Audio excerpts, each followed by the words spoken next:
Señor también bendiga a aquellos que nos están viendo por las redes sociales. Esta mañana o esta tarde vamos a abordar un tema muy importante para la vida de la iglesia.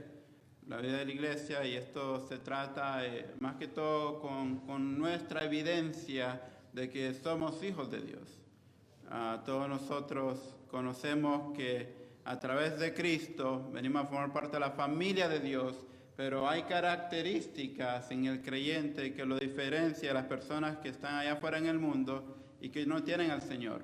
Así que voy a pedirles que por favor presten mucha atención por los próximos 25 a 30 minutos. Voy a pedirles que por favor busquen sus Biblias, primera carta de Juan, capítulo 4, versículos 15 al capítulo 5, versículo 5. Vamos a leer primera de Juan, capítulo 4, versículo 15 al capítulo 5, versículo 5. Cuando lo tengan, por favor, pónganse de pie y contestan con un amén. ¿Amén? Amén. Yo tengo la nueva versión internacional, así que disculpas si difiere un poco con la Biblia que usted tiene en su mano.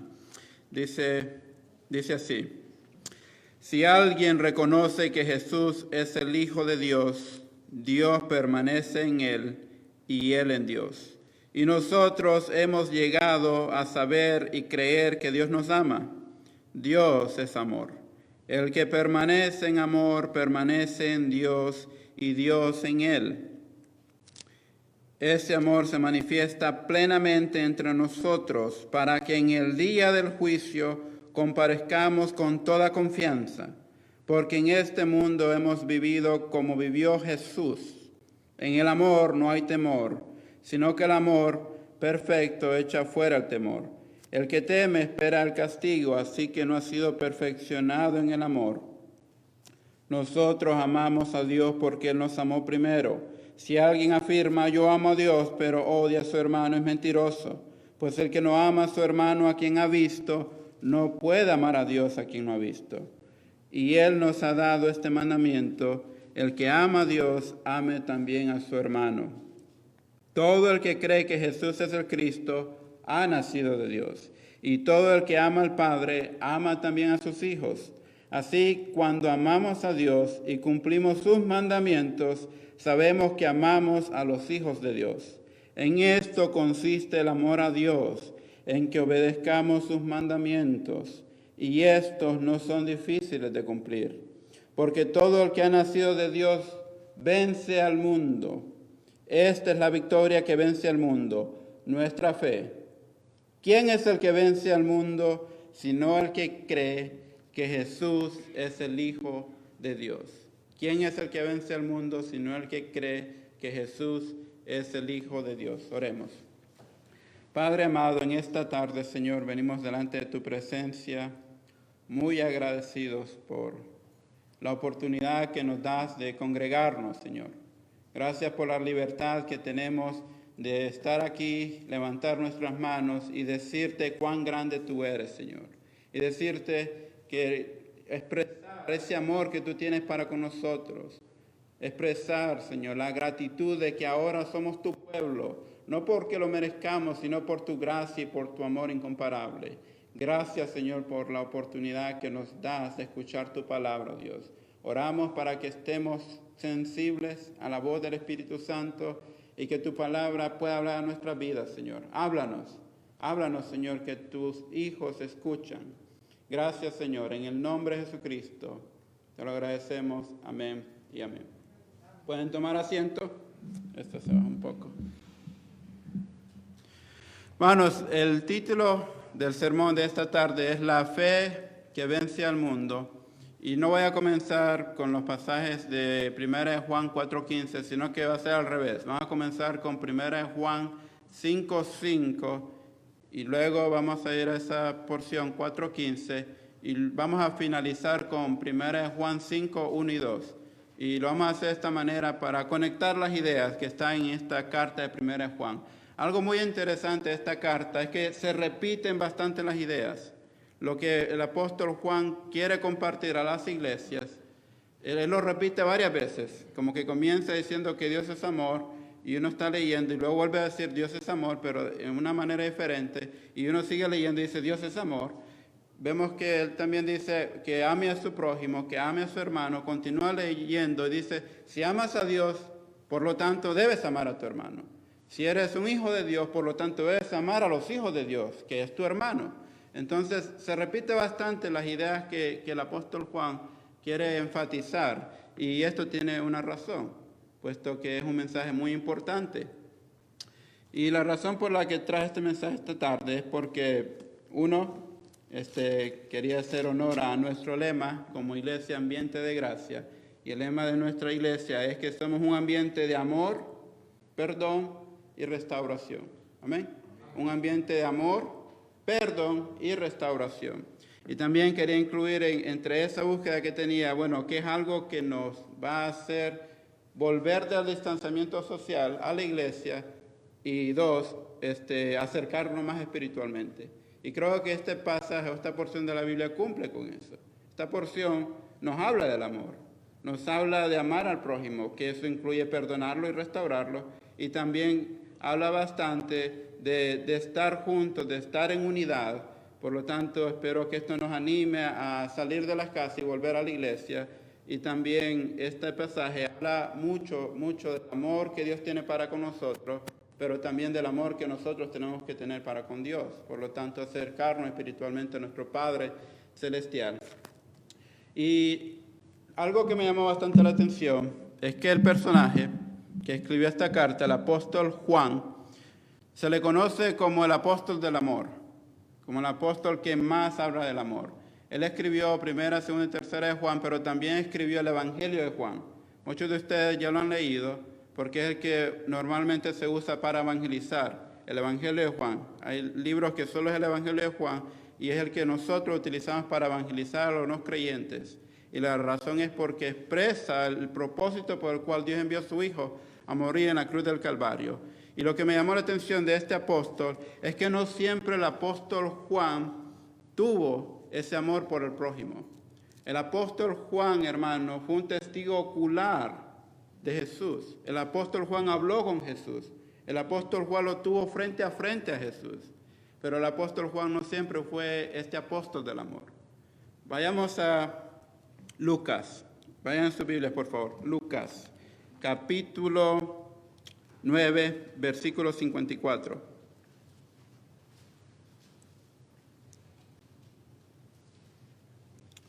Ténganlo listo. Tengan listo Lucas capítulo 9, versículo 54. Y ahora también, tengan listo ese pasaje. Vayan a Mateo capítulo 3. Mateo capítulo 3, versículos 14 al 17.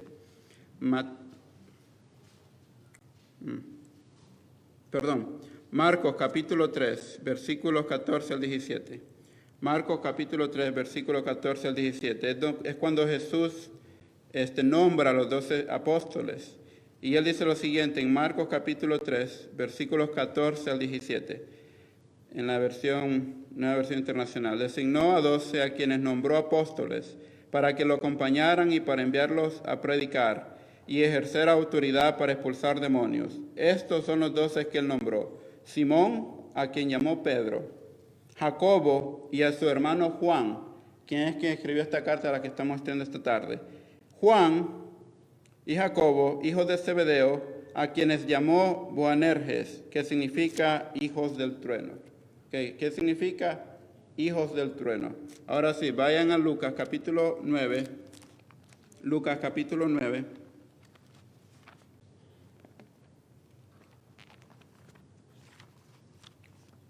Versículo, vamos a leer desde el 51 al 54. Dice así: como se acercaba el tiempo de que fuera llevado al cielo, Jesús se hizo el firme propósito de ir a Jerusalén. Envió por delante mensajeros que entraron en un pueblo samaritano para prepararle alojamiento. Pero allí la gente no quiso recibirlo porque se dirigía a Jerusalén. Cuando los discípulos, Jacobo y Juan, vieron esto, le preguntaron: Señor, mire lo que le preguntan al Señor, ¿Quieres que hagamos caer fuego del cielo para que lo destruya? El apóstol Juan, este apóstol que está hablando del amor, en esta ocasión, él le pide al Señor, ¿quieres que oremos para que caiga fuego del cielo y destruya a los samaritanos porque no te están recibiendo? ¿Y qué dice ahí? Dice que el Señor se volvió a ellos y los reprendió. Y los reprendió. Claro que el Señor no quiere eso. El Señor quiere rescatar a las almas. El Señor quiere salvar a las almas. Ahora este apóstol que por mucho tiempo ha estado con el Señor, ha sido transformado. El apóstol Juan ha sido transformado.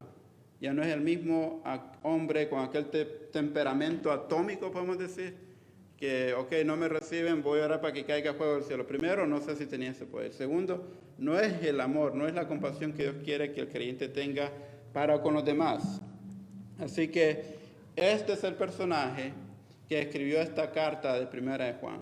Alguien que tenía un temperamento muy vengativo, alguien que tenía un temperamento atómico, alguien que quería actuar ya.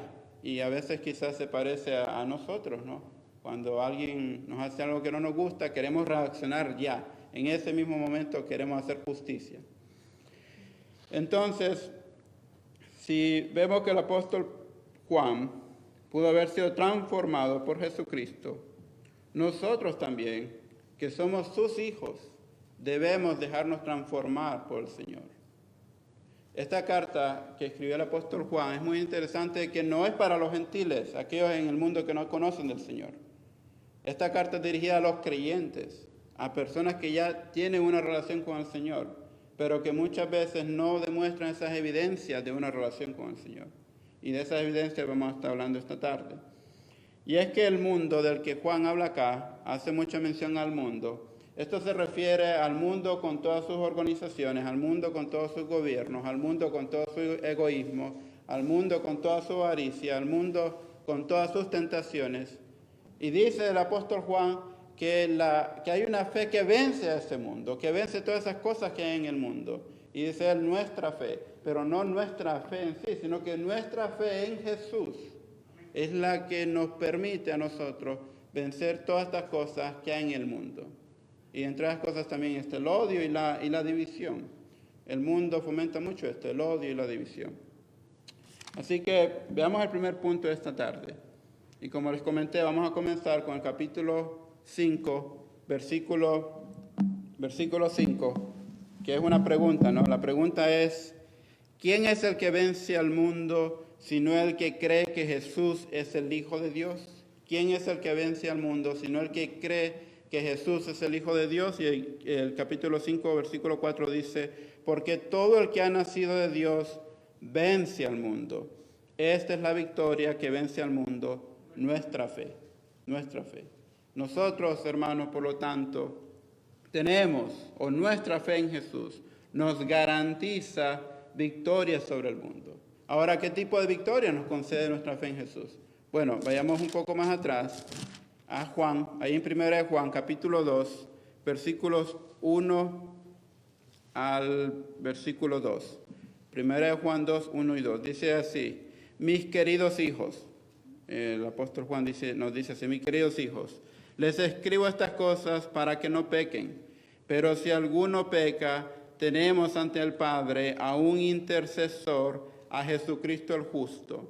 Él es sacrificio por el perdón de nuestros pecados, y no solo por los nuestros, sino por los de todo el mundo. Aquí el mundo se refiere a todas las personas que están en el mundo. Jesucristo es nuestro intercesor delante de Dios, no solo para nosotros, sino también para aquellos que no lo conocen aún, pero que pueden venir un día a ser hijos del Señor, cuando ellos conocen o le entregan su vida al Señor Jesucristo. Entonces la victoria, una de las victorias que tenemos nosotros al creer en el Señor Jesucristo, es esta victoria inicial de apartarnos del mundo por la fe para acercarnos a Dios. A través de Jesús nosotros hemos sido apartados del mundo. Gracias, Abraham. Hemos sido apartados del mundo para ahora tener una relación cercana con nuestro Padre Celestial. Nosotros, antes de venir a Jesucristo, éramos criaturas del Señor. Fuimos creados por Él. Pero cuando conocimos a Cristo, ahora hemos sido transformados y somos llamados a ser hijos de Dios. Por lo tanto, es una relación diferente a la que tenemos con nuestro Padre Celestial. Y esa es una victoria, Porque en el mundo hay alguien llamado Satanás que nos acusa constantemente. Constantemente nos dice, pero ¿te acordás quién eras antes? Constantemente nos dice, no eres suficiente. Lo que haces no es suficiente para agradar a Dios. Constantemente nos desmotiva, constantemente nos ataca. Y a veces nosotros fallamos también. Entonces Él nos dice, bueno, has fallado, ¿ahora qué? Ya no puedes tener esa relación con Dios. Pero acá nos dice que no es así, que tenemos un intercesor ante el Padre y es Jesucristo el justo.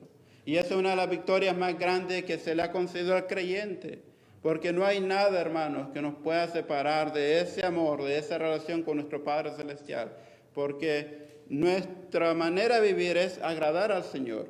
Pero si aún así, queriendo agradar al Señor, nosotros fallamos, podemos venir confiadamente delante de su trono y pedirle perdón.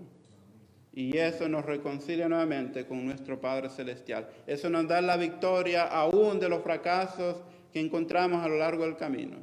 Domingo pasado estuve hablando del pastor, ¿no? De los fracasos que a veces sirven para bien y no para mal.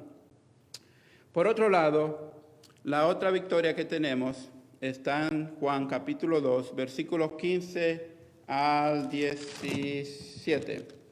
Ahí mismo en 1 Juan 2, 15 al 17, dice así: no amen al mundo ni nada de lo que hay en él. Si alguien ama al mundo, recuerde, la avaricia que hay en el mundo, el egoísmo, las tentaciones, no tiene el amor del Padre, porque nada de lo que hay en el mundo, los malos deseos del cuerpo, la codicia de los ojos y la arrogancia de la vida proviene del Padre, sino ¿de dónde? Del mundo. El mundo se acaba con sus malos deseos, pero el que hace la voluntad de Dios permanece para siempre. El mundo se acaba con sus malos deseos, pero el que hace la voluntad de Dios permanece para siempre. Y la segunda victoria que nos concede nuestra fe en Cristo es que la manera de vivir del día a día del cristiano es diferente. Ahora nosotros no estamos sometidos a los deseos del mundo como lo están las personas que no tienen a Cristo. Ahora nosotros decidimos, tomamos la decisión si caer en esas cosas o no. Cada día nosotros nos enfrentamos a tentaciones, pero ahora depende de nosotros si yo cedo a esas tentaciones o no. Depende de mí si yo hago aquello que no le agrada a Dios o opto por hacer lo que le agrada a Él.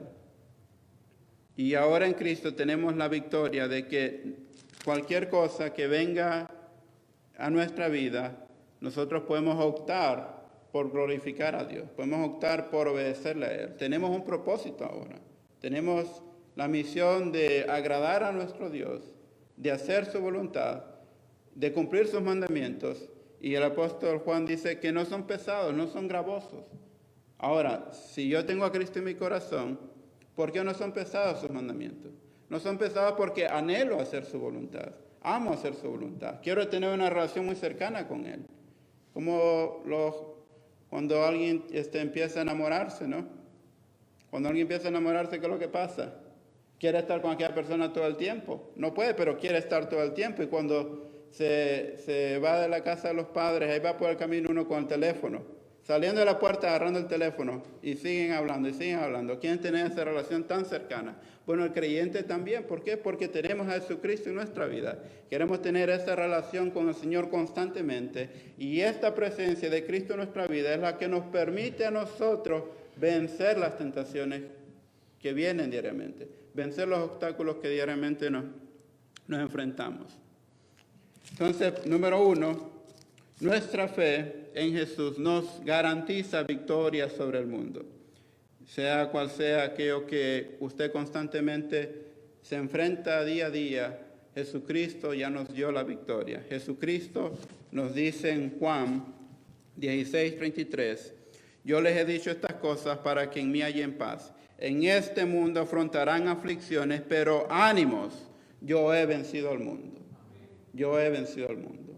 El mundo y su avaricia, el mundo y su egoísmo, el mundo y sus enfermedades, el mundo y sus tentaciones. Jesús dice, ánimo, yo he vencido al mundo, por lo tanto ustedes también lo pueden vencer. Como segundo punto, Nuestra fe en Jesús nos da la confianza de la vida eterna. Vayamos al pasaje de 1 Juan 4, 17. Dice así, 1 Juan 4, 17. En ese amor se manifiesta plenamente entre nosotros, para que en el día del juicio comparezcamos con toda confianza, porque en este mundo hemos vivido como vivió Jesús. Esto es muy importante. Dice acá, porque en este mundo hemos vivido como vivió Jesús. ¿Por qué vivimos como vivió Jesús? Porque somos cristianos, ¿no? Seguimos a Jesús. Por lo tanto, hacemos lo que Él hace. Y la confianza que tenemos es que un día, como decía ese himno, ¿no? Que cuando esté delante de su presencia, no me voy a avergonzar. ¿Por qué? Porque tener a Cristo en mi vida, eso me garantiza a mí, o me da la confianza de cuando esté frente al trono de Cristo, al tribunal de Cristo, sé que voy a estar para estar por una eternidad con Él y no estar separado eternamente de Él. El mundo nos quiere poner duda en cada momento. El mundo nos dice que no, tú no eres un hijo de Dios. El mundo nos dice, tú has pecado, por lo tanto estás separado eternamente de Dios. Pero Jesús nos ha dicho que Él nos ha acercado al Padre, que Él es nuestro intercesor y que si yo vivo como vivió Jesús, en ese día del juicio yo tengo la confianza de que tendré la vida eterna con Él. La confianza de que en ese momento no seré avergonzado, sino que en ese momento tendré la oportunidad de estar por la eternidad con Jesucristo. Ese amor se manifiesta plenamente entre nosotros para que en el día del juicio comparezcamos con toda confianza. En ese día, hermanos, no vamos a comparecer con toda confianza por nuestras obras. No vamos a comparecer con toda confianza por quién soy yo, por mi moralidad, sino que en ese día voy a comparecer con toda confianza por lo que Cristo hizo en la cruz del Calvario, y morir por nuestros pecados, y porque al morir por mis pecados, por nuestros pecados, Él me ha concedido ahora la vida eterna. Solo alguien impecable puede estar delante de Dios, y ese impecable es Jesucristo. Y cuando Dios nos ve a nosotros, no me ve tal y como soy yo. Él nos ve a través de su Hijo Jesucristo. Él ve a Jesucristo en la vida de cada uno de nosotros. Por lo tanto, esa oportunidad que Dios nos ha concedido ahora de vernos a nosotros a través de su Hijo Jesucristo, es lo que nos da la confianza de que voy a morar con mi Padre por la eternidad. Es lo que me da la garantía de que voy a estar con Él por la eternidad. Y algo muy interesante que dice este pasaje es que en el amor no hay temor, sino que el amor perfecto echa fuera el temor. El que teme espera el castigo, así que no ha sido perfeccionado en el amor. Si yo no tengo la confianza plena de venir delante de Dios, si tengo miedo, o tengo vergüenza, o tengo temor, realmente debo hacerme la siguiente pregunta: ¿he sido perdonado por mi Padre Celestial? ¿Tengo a Jesucristo en mi corazón? Porque no debe de haber pena, no debe de haber temor, debe haber confianza, debe haber tranquilidad, debe haber paz cuando estoy con mi Señor Jesucristo. Eso es lo que debe prevalecer en ese momento que yo hablo con Él. Pero si hay temor, debo preguntarme si verdaderamente he sido transformado por mi Señor. Cuando tenía 9 años, más o menos, recuerdo que con uno de mis amigos, cuando regresábamos de la escuela, nos gustaba pasar pidiendo agua por una casa. Eso es lo que hacíamos. Pasábamos por una casa, tocamos la puerta y una anciana nos sacaba agua, nos daba agua. Entonces habíamos agarrado esa mala costumbre, pasar pidiendo agua por la casa.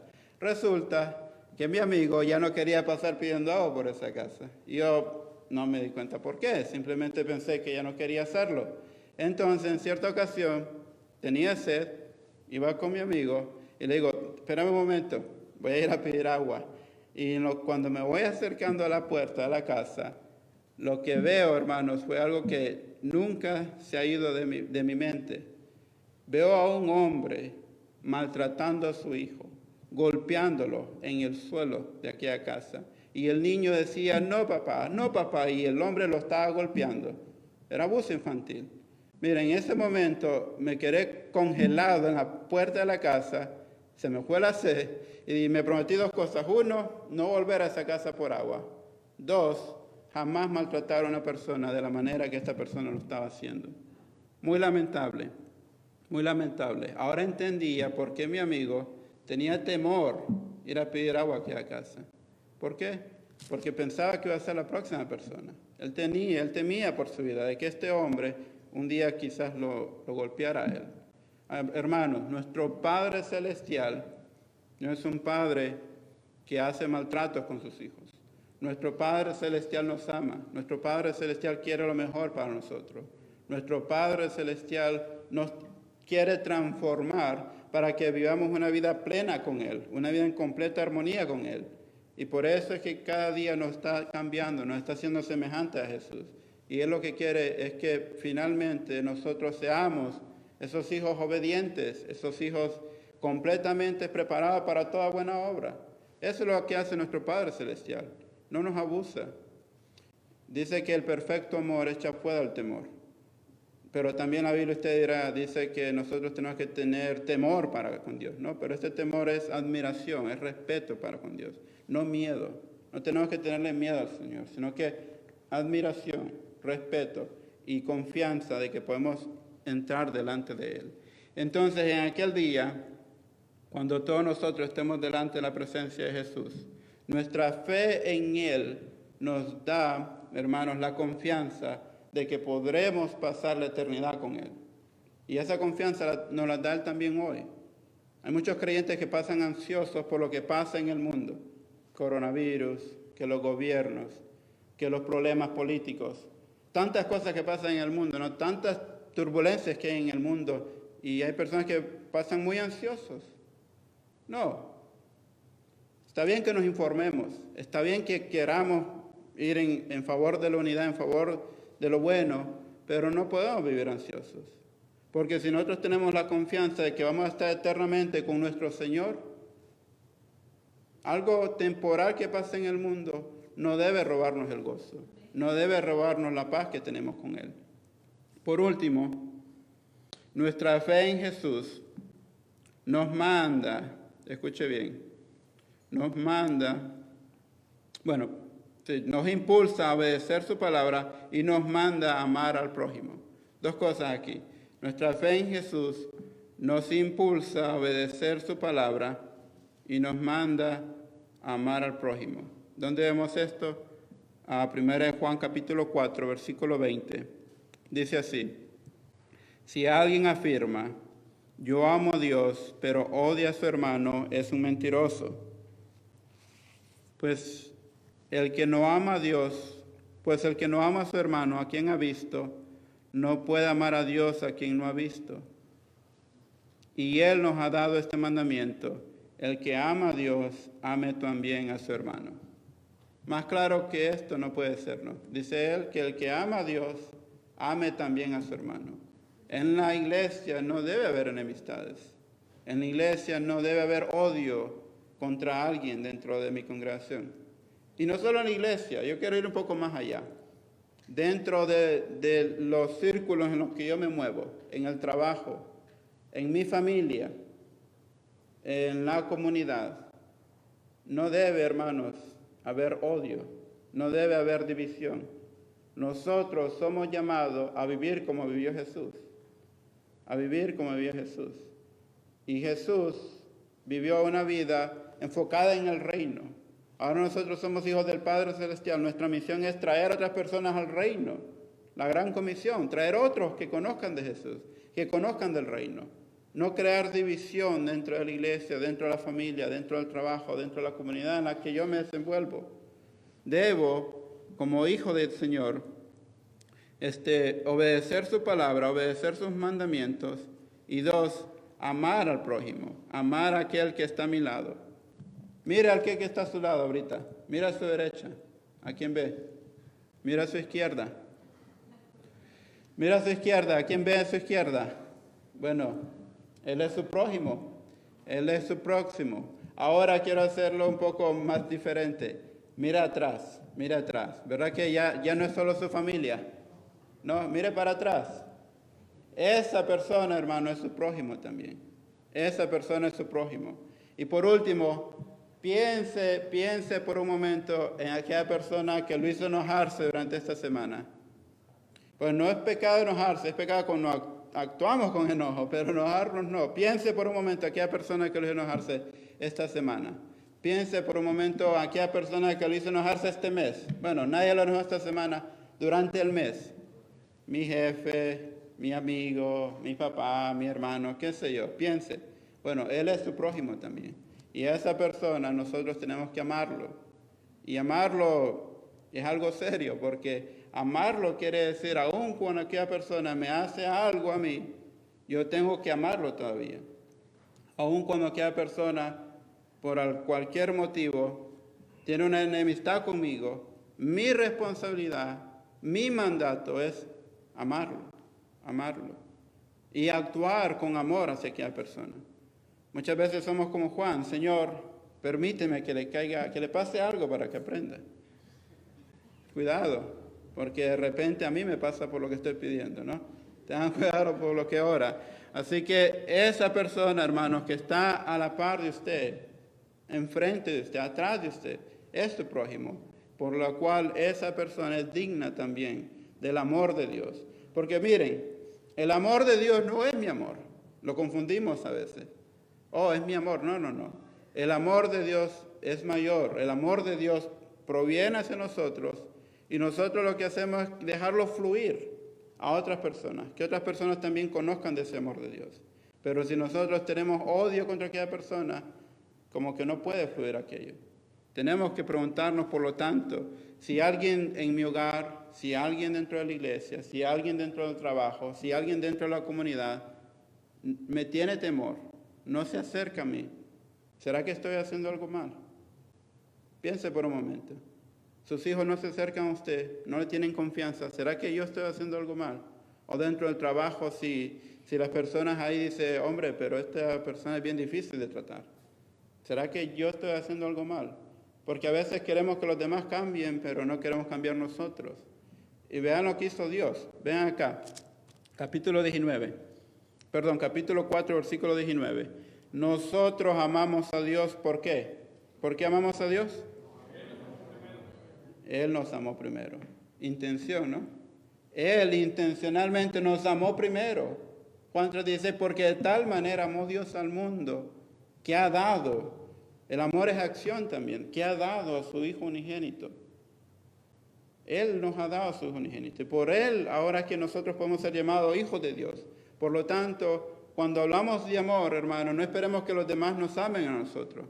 Yo soy digno de amor, los demás me tienen que amar a mí. No. Nosotros tenemos que empezar a mostrar el amor a los demás, a su prójimo, y usted ya sabe quiénes son ellos. El Hijo de Dios no debe esperar que lo amen, sino que debe tomar la iniciativa en expresar su amor con hechos. Hermanos, hemos sido libres en Cristo para obedecer los mandamientos del Señor, que los conocemos, pero también para amar a nuestro prójimo incondicionalmente. Y eso lo hacemos porque tenemos la presencia de Cristo en nuestras vidas. Hace más o menos 2 generaciones atrás, este país pasó por algo terrible llamado la Guerra Civil. La Guerra Civil fue algo muy terrible porque tomó la vida de más de 600,000 personas. Y no solo eso, sino que dividió un país. ¿Y saben cuál era el problema principal? La esclavitud. El problema de esta nación era que en los estados del sur tenían esclavos negros. Y la economía que se basaba en la agricultura y en granjas, lo que ellos les permitía económicamente tener éxito era que tenían esclavos y no les pagaban, no eran sus esclavos, eran propiedad de ellos. En el norte eran industrias y comercio, por lo tanto se oponían a la esclavitud, lo miraban como algo moralmente incorrecto. Entonces los estados del norte se oponían a la esclavitud, los estados del sur apoyaban la esclavitud y llegaron a tal punto que en 1861, hace 2 generaciones atrás más o menos, no lograban tener un acuerdo, que los estados del sur se separaron de los estados del norte. Lo que venía más adelante no es nada más y nada menos que una guerra civil entre los estados del sur y los estados del norte. Un hombre llamado Abraham Lincoln, presidente número 16 de esta nación, fue el que le tocó liderar a los estados del norte para preservar la unión de esta nación. Y este hombre luchó por 4 años junto con los estados del norte, no solo para abolir la esclavitud, pero también, escuchen bien, también para preservar la unidad de la nación, o para unir nuevamente a la nación, a tal punto que 4 días antes de que finalmente se acabara la guerra civil, lo mataron. Abraham Lincoln murió asesinado en Washington, D.C. Y 4 días después la guerra terminó, 1865. Terminó la guerra, la nación empezó a sanar y la esclavitud, aunque ya legalmente era abolida, tomó un par de años para que luego la segregación y luego eso, y podamos llegar a la nación que ahora estamos, que también sigue un poco dividida, ¿no? Pero la esclavitud salió de esta nación, la esclavitud legalmente no era permitida. Y Abraham Lincoln luchó, dio su vida por ese propósito. Ahora en Washington, D.C., si usted va, hay un monumento en honor al presidente Abraham Lincoln. El monumento, usted lo pueden ver en la moneda de 1 centavo. En la moneda de 1 centavo, en la parte de atrás está lo que es un templo, y en ese templo está sentado el presidente Abraham Lincoln. Esta semana nosotros, ahí está el monumento, ¿no?, que representa a Abraham Lincoln. En la parte inferior o en la parte de adentro de ese monumento hay un museo pequeño. Ese museo pequeño relata la historia, un poco de la vida del presidente Abraham Lincoln, reconocimiento de que le han hecho varios países, pero también hay una imagen que llamó mi atención. En la imagen, aquí no se ve muy bien, pero yo lo tengo anotado acá. En esa imagen está la siguiente frase, dice: "The man who gave meaning, honor, and purpose to our nation speak to us still." En español quiere decir el hombre que le dio significado, honor y propósito a esta nación aún nos sigue hablando, Quiere decir que aún en la actualidad nosotros tenemos que acordarnos por lo que esta nación pasó. Aún en la actualidad tenemos que enfrentarnos al racismo, aún en la actualidad tenemos que enfrentarnos a la discriminación, y no solo con los negros, ¿no?, sino que también con los hispanos, con los asiáticos, con los extranjeros, aún. ¿Por qué? Porque el mundo así es,